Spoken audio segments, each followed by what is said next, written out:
Assalamualaikum warahmatullahi wabarakatuh. Selamat siang semua. Perkenalkan, nama saya Pustina SPD, peserta Latsar CPNS tahun 2021 dari Angkatan 8 Kelompok 1. Pada tugas kali ini saya akan mempresentasikan mind mapping mengenai etika publik. Berikut ini saya lampirkan mind mapping etika publik yang telah saya buat. Dalam mind mapping yang telah saya buat, etika publik yang akan saya bagi dua bagian. Yang pertama, kode etik dan perilaku pejabat publik. Yang kedua, bentuk-bentuk kode etik dan implikasinya.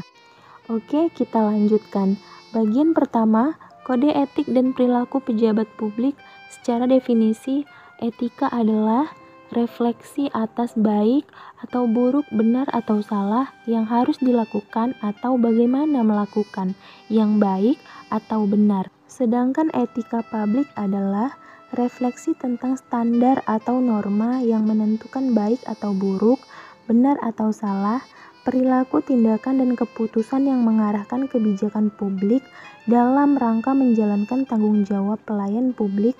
Lalu, pengertian kode etik sendiri adalah aturan-aturan yang mengatur tingkah laku dalam suatu kelompok khusus.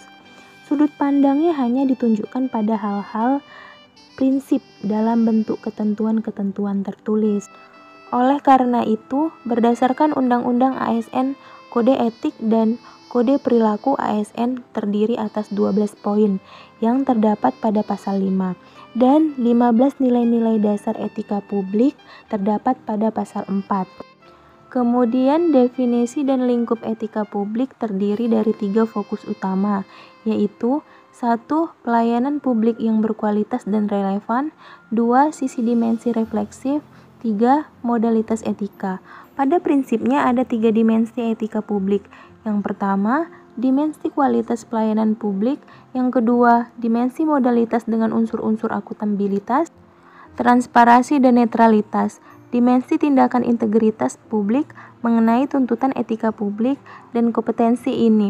Tanpa kompetensi etika, pejabat biasanya cenderung akan tidak peka, tidak peduli, dan diskriminatif, terutama pada masyarakat kalangan bawah.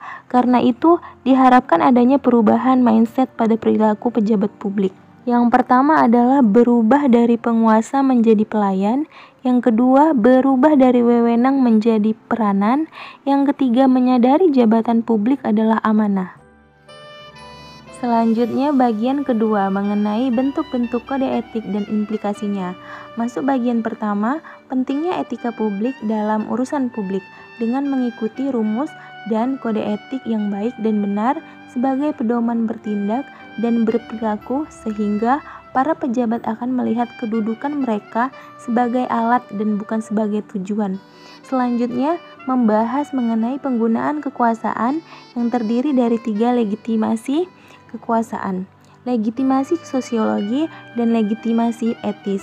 Kemudian, konflik kepentingan. Setiap pegawai pemerintah harus menghindari konflik kepentingan ini dalam pelaksanaan tugas.